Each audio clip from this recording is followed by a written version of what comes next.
So I want you to imagine a spy satellite for a second.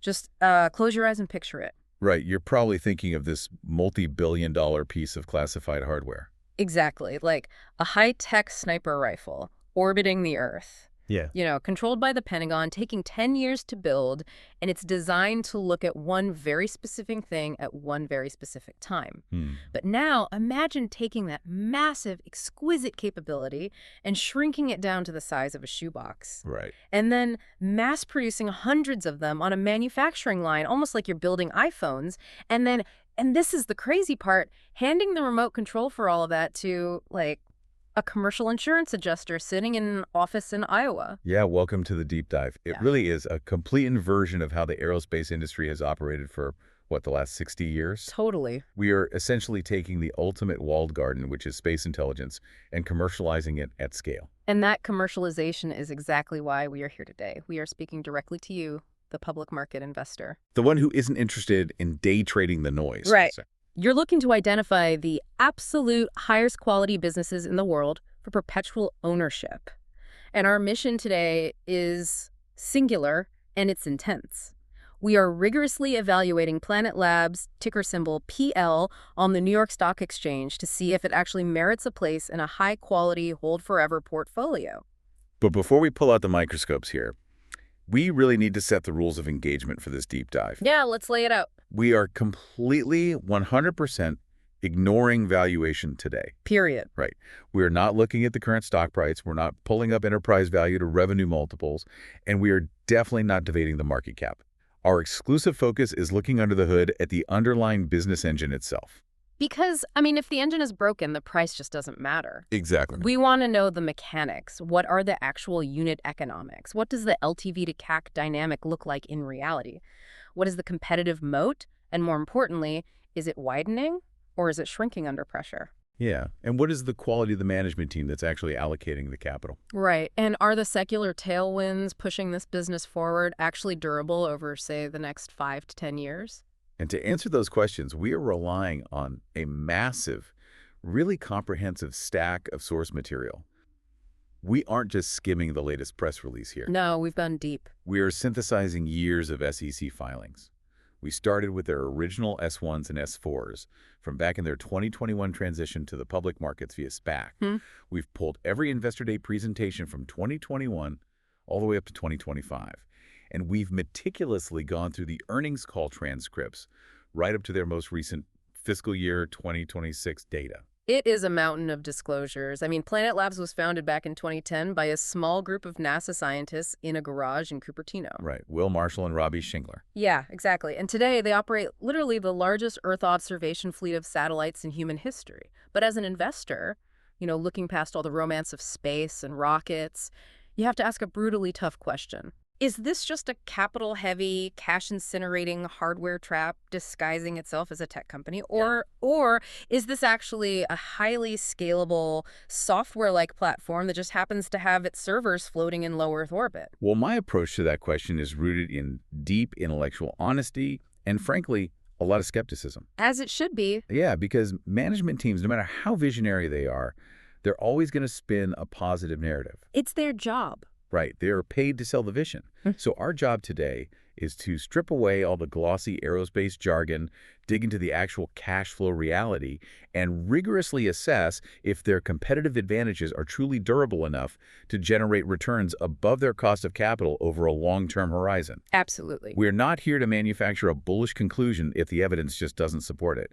If the unit economics are deteriorating, we are going to say so. So let's start with the foundation then. Before we can even touch a spreadsheet or, talk about cash flow, we have to understand what exactly Planet owns that no one else in the world owns. The differentiated asset. Right. We need to define that asset. And to do that, we need to understand how they shattered the legacy aerospace model. I used the sniper rifle analogy earlier, but walk us through the actual mechanics of that disruption. Sure. So the historical Earth observation industry was built exclusively by and for governments, primarily for defense and intelligence. Right. The legacy players, and so think of your massive prime contractors like Lockheed Martin or Boeing, they built these exquisite satellites. One satellite might cost $500 million. Insane. You'd be the size of a school bus. It took 10 years to design, build, and launch. And because it was so expensive and singular, its time was incredibly precious. You had to individually task it. Right, like placing an order. Exactly. An Right. intelligence agency would say, I need a picture of this specific airfield in North Korea tomorrow at noon. The satellite pivots, takes the picture, and moves on. So the business model was entirely one-off, bespoke imagery, Yes. very high launch costs, incredibly long development cycles, and literally zero economies of scale. Precisely. And Planet's founders realized that with the rapid miniaturization of consumer electronics, literally the exact same sensors and processors going into our smartphones, Oh, wow. Yeah. and the falling cost of rocket launches, they can do something entirely different. Yeah. They pioneered what we now call agile aerospace. Yeah. Instead of building $500 million sniper rifle, they built a line scanner for the entire planet. A line scanner. I love that framing. Yeah, and as of the sources we are evaluating today, they have a constellation of approximately 200 satellites in operation. Yeah. But here is the critical, just mind-bending part. Okay. They are capturing the entire landmass of the Earth every single day at high resolution. So they aren't waiting for a customer to ask for a picture. No, not at all. They're just taking pictures of everything all the time. Everywhere. And they've been executing this daily global scan since 2017, which means they aren't just selling a real-time snapshot of what happened today. They have quietly created this massive, proprietary, non-replicable historical archive. We are talking about over 1,700 images on average for every single point on Earth's landmass. And that archive is the absolute structural foundation of their competitive moat. In their Q1 2024 earnings call, management brought up this phenomenal example of how this archive transforms their value proposition. Oh, the balloon thing? Yes, the balloon. They partnered with an AI analytics firm called Synthetic. You probably remember when that Chinese high-altitude balloon was spotted floating over the United States a while back. Yeah, everyone was tracking it. Right. The military spotted it, but the immediate question was, where did it come from and what was its exact flight path? Because, tracking a white balloon over an ocean of white clouds after the fact is basically impossible for a human being. Yeah. It's totally impossible. So Synthetic used Planet's historical archive. Because Planet takes a picture of everywhere, every day, Synthetic could deploy their AI to look at the imagery from the day before the balloon was spotted, find it, and then literally track it backward in time, day by day, across the Pacific Ocean, all the way back to its launch origin point in China. That is wild. Management accurately described this capability as a time machine for the Earth, going back over 6 years. Let's just pause here and build a mental model of this, because if you are an investor thinking about switching costs, which is arguably the strongest pillar of any durable economic moat, this is an absolute game changer. Imagine you are a massive global agriculture firm. You spend 5 years building your internal predictive yield models based on 8 years of daily historical soil and crop data provided by Planet. Right. If a shiny new startup competitor launches a brand new constellation of satellites tomorrow and they come to you offering data at half the price, you literally cannot switch to them. You can't. Because the competitor satellites cannot go back in time to 2018 to gather the baseline data required to run your algorithms. The historical data simply does not exist anywhere else in the universe. Wow. It is effectively a monopoly on the past. That historical lock-in feeds directly into a compounding network effect. Let's trace the feedback loop here. Planet provides this unprecedented fire hose of data to their customers. Yeah. The customers, many of whom are completely non-technical when it comes to geospatial mapping, they use Planet's platform and APIs to run machine learning analytics on that data. Right. They start extracting the actual insights. Exactly. They start deriving immense commercial value, so they embed Planet's data feeds deeply into their daily corporate workflows. And think about the depth of that integration. We aren't talking about a customer just opening a browser and looking at a JPEG on a screen. Right. We are talking about an insurance company writing automated software scripts that query Planet's API to assess crop damage across an entire continent before they issue payouts. Or a global supply chain manager whose logistics software automatically reroutes container ships based on Planet's daily tracking of port congestion in Shanghai and Los Angeles. Yeah. The data basically becomes oxygen for their operations. And here is where the loop closes. As these massive enterprise customers use the platform, they constantly provide feedback to Planet. They say, this daily frequency is great, but we actually need a slightly different spectral band to see this specific type of crop disease. Right. Or we need higher resolution in this specific region. Planet takes that software layer feedback from the customer, and because they manufacture their own satellites rapidly, they use that feedback to dictate the actual hardware technology roadmap. Like I said, It informs the exact sensors they design and put into space on their next batch of satellites. it's a virtuous cycle of customer-driven hardware iteration. They refer to themselves as a one-to-many data platform. A one-to-many model, right. Yeah, I often liken it to a Bloomberg terminal for Earth data. Think about Bloomberg.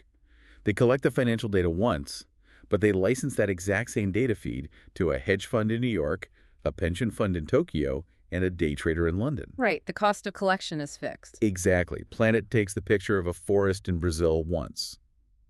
But they can sell that exact same image an unlimited number of times to a timber company tracking inventory, to an NGO monitoring illegal deforestation, and to a carbon credit verification agency.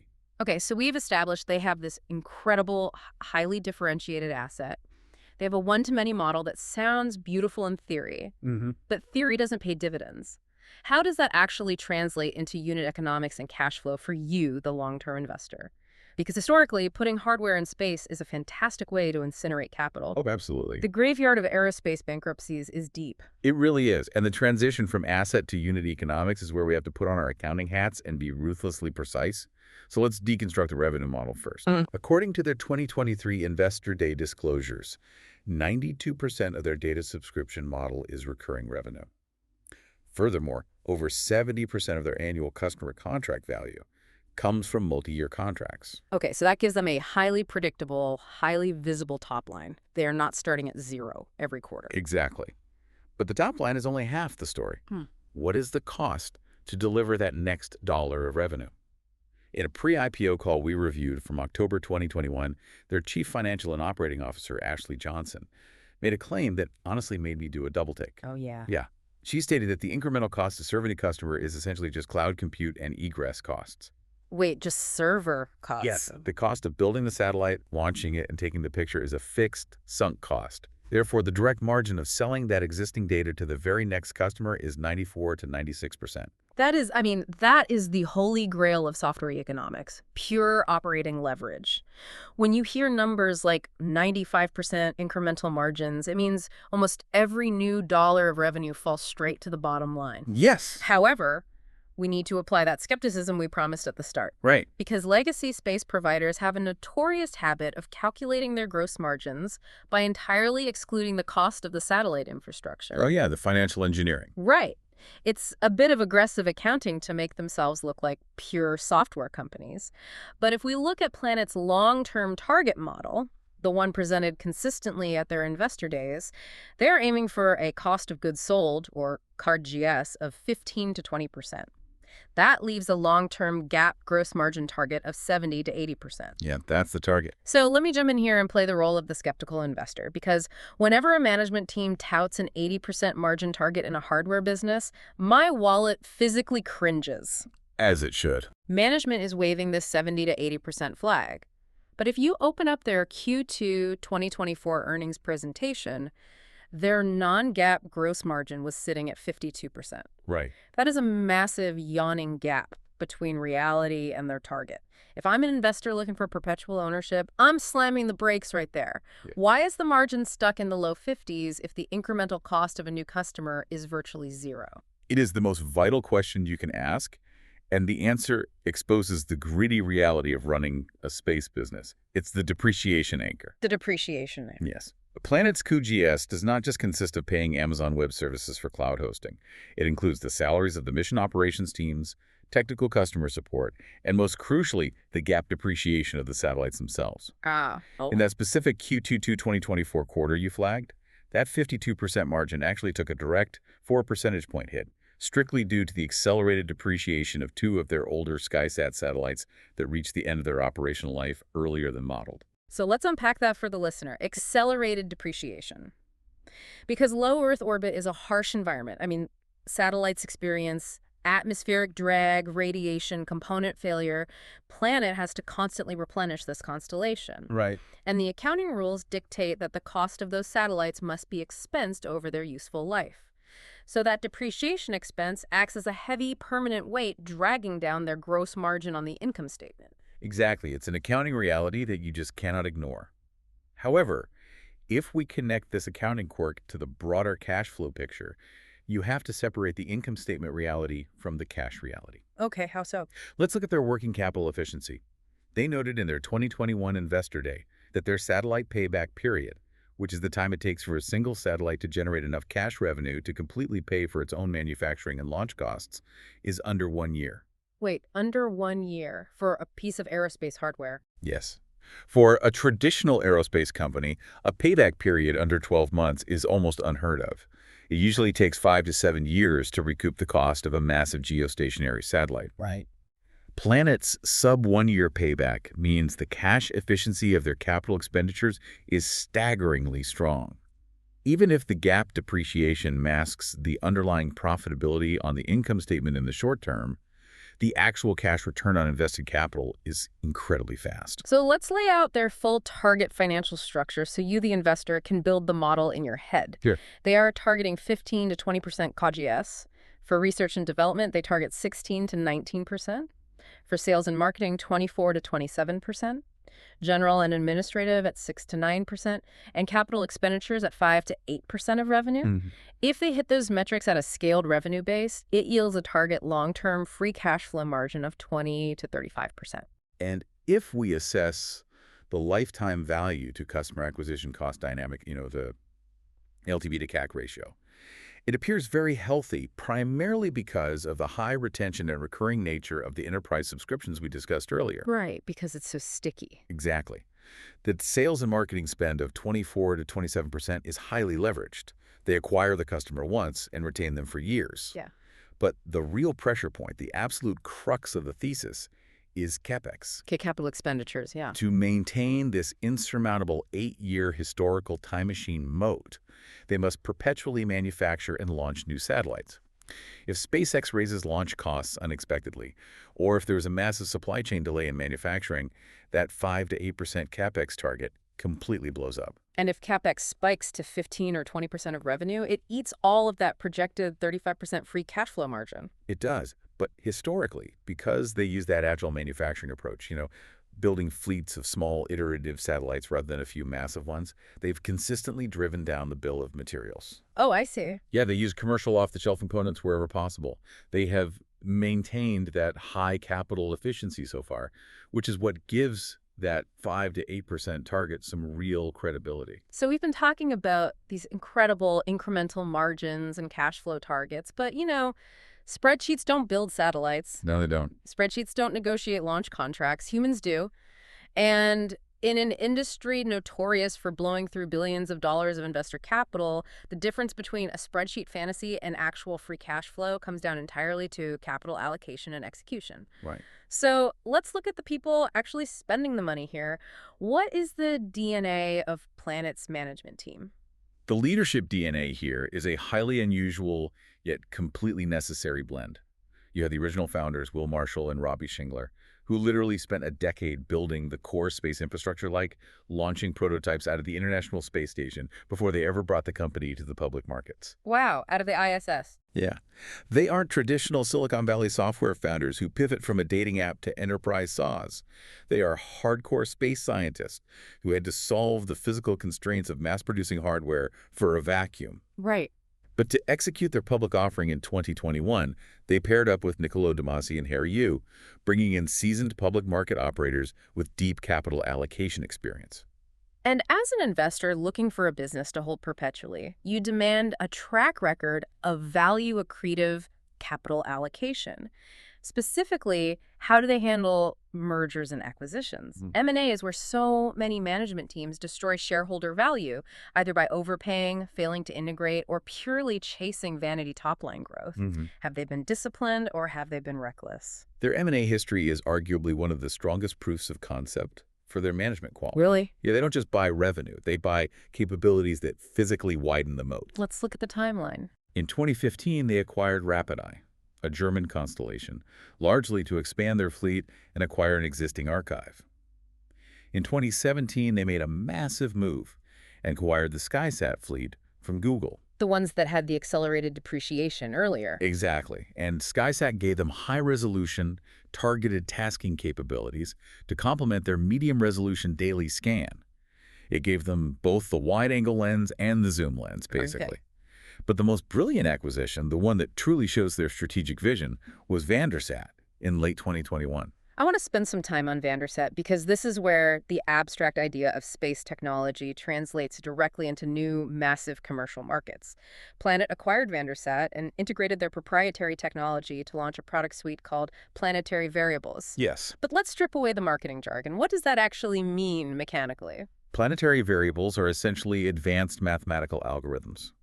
Vandersat had figured out how to take raw data from various satellite feeds, including microwave sensors that can penetrate cloud cover. Oh, that's huge. Yeah, and combine it with public data like NASA's Landsat to measure highly dynamic physical systems on the ground. We are talking about accurately measuring soil water content, land surface temperature, and crop biomass. Wait, they can measure soil moisture from orbit. They are literally measuring the amount of water trapped in the topsoil from space. And why does an investor sitting in New York care about the soil moisture in a field in South America? Right. Why does it matter? Because it opens up entirely new, multi-billion-dollar total addressable markets. In their Q1 2024 earnings call, management explicitly detailed how planetary variables directly unlock the global agricultural insurance industry. Think about the old way of doing business. Mm. Historically, if there was a massive drought in Brazil, an agricultural insurer had to physically send an adjuster in a pickup truck to drive hundreds of miles, inspect random samples of fields, estimate the yield loss, and then process a claim. Just incredibly manual. It was slow, wildly expensive, and highly prone to fraud.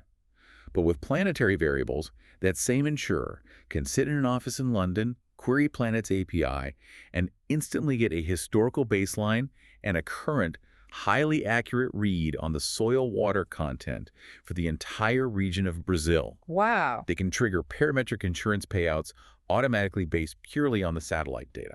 They replaced the guy in the pickup truck with an API call. Exactly. That is how you generate consumer surplus. You drastically lower your customers' operating costs and you capture a fraction of that value. And they didn't stop there. What about their more recent acquisitions? We see this strategy repeating. They are acquiring companies not just to add headcount, but to move aggressively up the value chain. Yeah.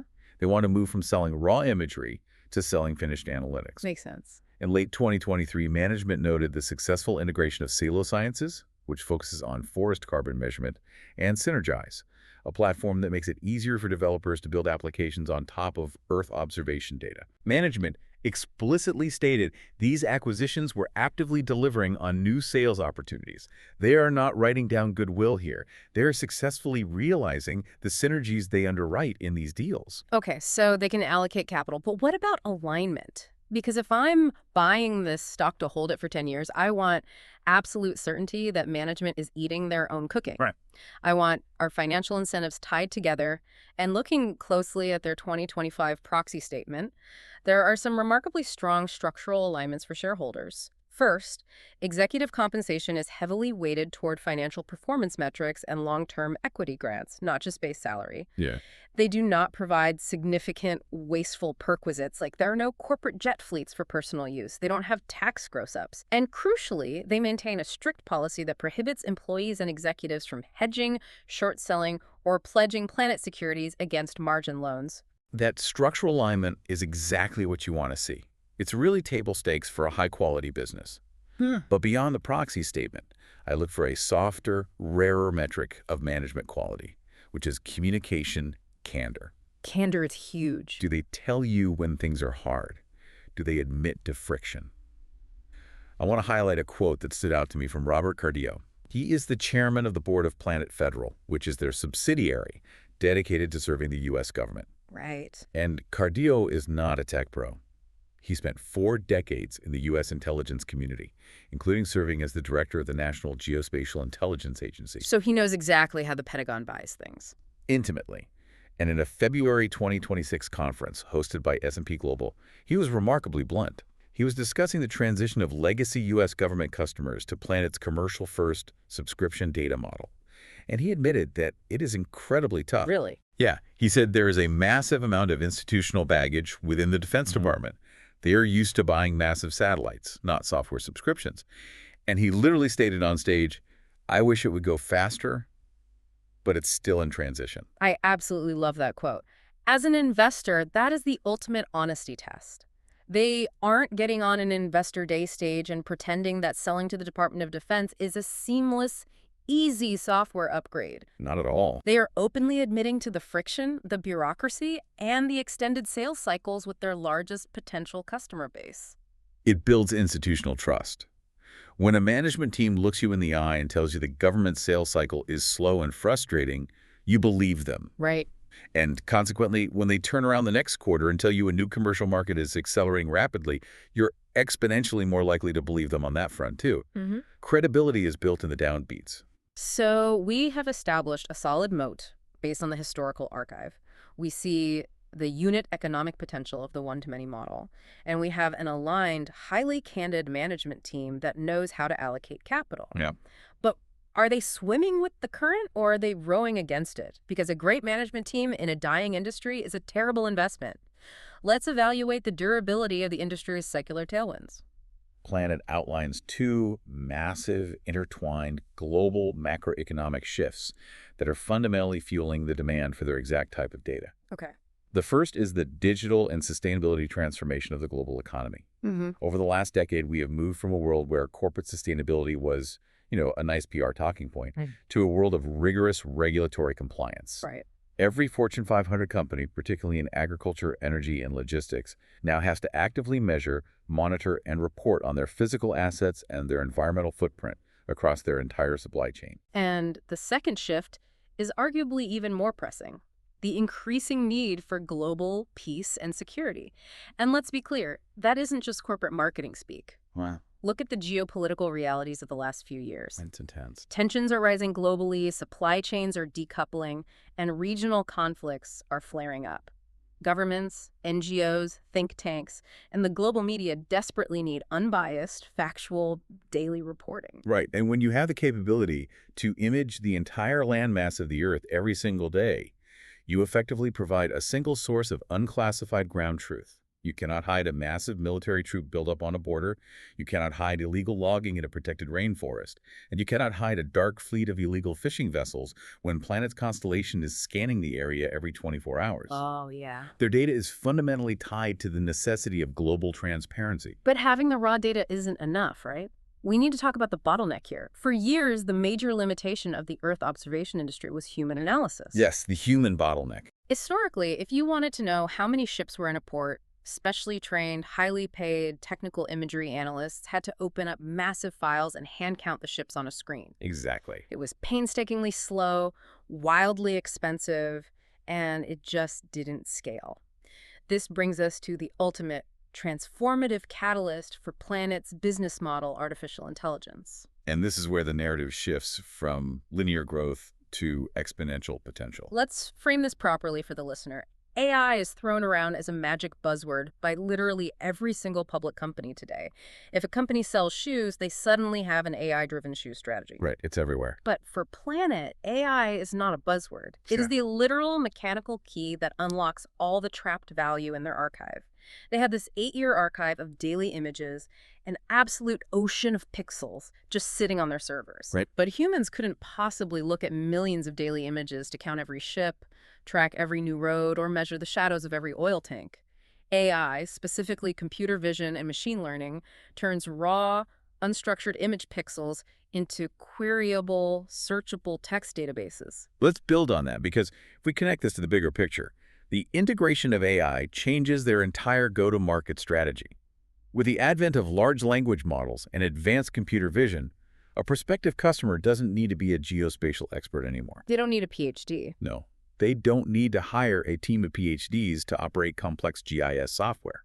They can run automated cloud-native algorithms to detect distinct objects globally and instantly. So Planet provides analytics feeds for specific categories like roads, buildings, vessels, aircraft. Precisely. You can essentially log into the platform and ask a plain language question. You just say, show me the square footage of all new warehouse construction in this specific province in India over the last 3 months. And it just does it. And the AI analyzes the historical pixel archive and outputs a clean Excel spreadsheet with the exact data. This dramatically reduces the friction to buy Planet subscriptions. It massively expands their total addressable market because now Any data scientist or business analyst can consume the product. It is the critical transition from selling raw materials, the pixels, to selling the finished product, which is the answers, Yes. which leads us perfectly into the present day. With these massive geopolitical and technological tailwinds at their back, where is management deploying capital right now in 2026 to guarantee future returns? Well, if you look at the progression of their strategy from their 2021 SPAS materials to their 2025 and 2026 data, there has been a massive fundamental strategic pivot. Okay, what is it? For years, they focused purely on selling data subscriptions. But Planet realized they possessed another highly differentiated asset, their agile manufacturing capability. They realized they didn't just have to sell data, they could sell their underlying satellite development and mission operations capabilities as a service. Oh. They branded this new vertical satellite services. And this isn't just a small experimental side hustle. The numbers attached to this pivot are staggering. In their 2025 Investor Day materials, they highlighted two massive landmark deals.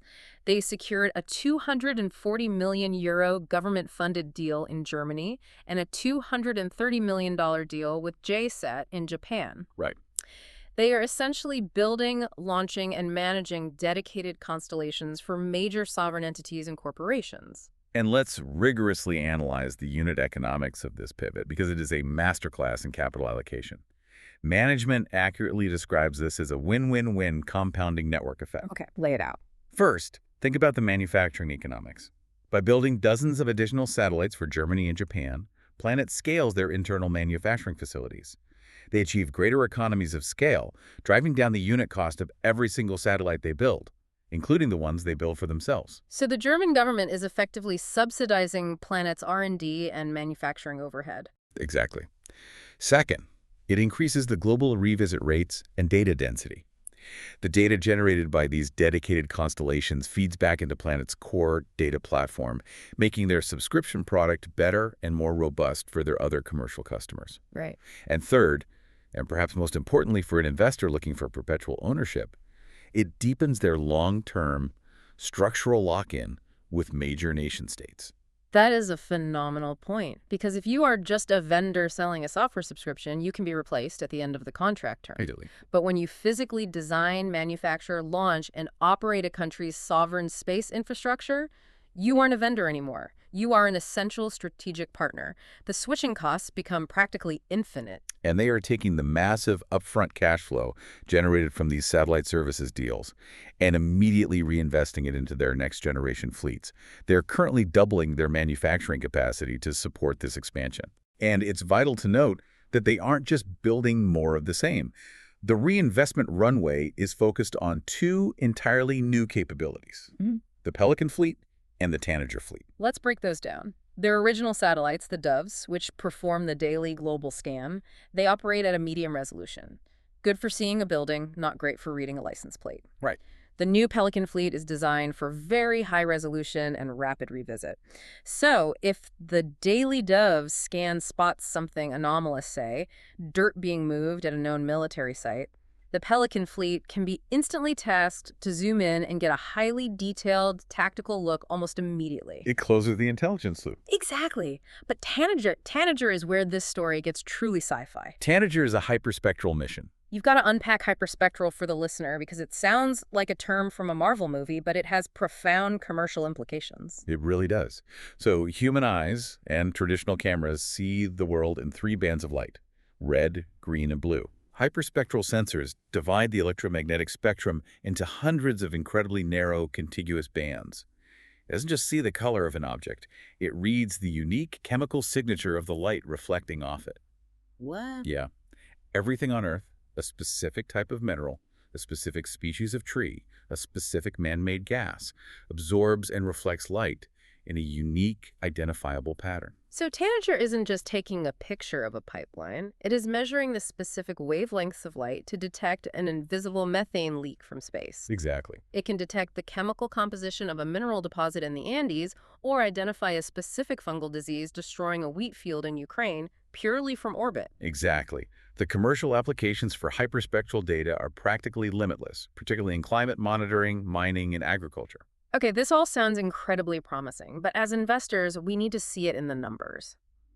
Has this massive strategic pivot to satellite services, coupled with the AI integration, actually shown up in the financials? That's the test. Because we promised to look at the most recent data. If we pull up their Q4 fiscal year 2026 earnings release, the proof of execution is undeniable. Will Marshall announced they delivered record revenue, with Q4 growing 41% year over year. Huge. But the most important metric, the one that guarantees future revenue, is the backlog. They ended FY26 with $900 million in backlog. That represents a 79% growth year over year. And beyond the top-line explosion, they achieved the holy grail for what was previously a cash-burning aerospace tech company. They officially reached adjusted EBITDA and free cash flow profitability milestones. Incredible. They are more than doubling their revenue run rate while simultaneously driving bottom-line performance. They are definitively proving that the operating leverage inherent in the one-to-many model actually works at commercial scale. So we've walked through the unique historical moat, the targeted margin structure, the aligned management team, the massive macro tailwinds, and the current execution of their growth initiatives. Yeah, we've covered the whole engine. It is time for the final assessment. Does Planet Labs merit a place in a perpetual ownership portfolio? I'll let you synthesize the bull case first. Well, synthesizing all the evidence we've reviewed, the probability that Planet's current growth initiatives, specifically the AI analytics rollout and the satellite services expansion, will sustainably generate shareholder returns above their cost of capital over a 5 to 10-year horizon is exceptionally high. Okay. And the core reason comes down entirely to the structural advantage of the one-to-many model. Every single new AI application built by a developer, every new sovereign government contract they sign, and every new insurance use case that comes online rides on the exact same fixed-cost satellite constellation. Right, the data's already there. Once the CapEx is spent and the hardware is in orbit, the incremental margins on the next dollar of revenue are essentially pure cash flow. Over the last few years, they have successfully navigated the perilous transition from a risky, cash-incinerating space startup to a profitable, scaled, essential, global data infrastructure company. But I have to challenge this one last time, because no investment is risk-free. Of course not. The biggest, most glaring risk I see as an investor is CapEx execution. They're actively doubling their manufacturing footprint right now. Hardware is incredibly unforgiving. If the next-generation Pelican and Tanager fleets suffer unexpected manufacturing delays due to supply chain shocks, or if launch providers like SpaceX suddenly spike their launch costs, that beautiful long-term 5 to 8% CapEx target completely blows up. It does. And if CapEx spikes to 15 or 20% of revenue just to maintain the constellation, it eats all of the projected free cash flow. Furthermore, their recent hypergrowth is heavily dependent on these massive, inherently lumpy government contracts like the German and JSAT deals. If sovereign defense budgets tighten or if political administrations change, that $900 million backlog could face severe pressure.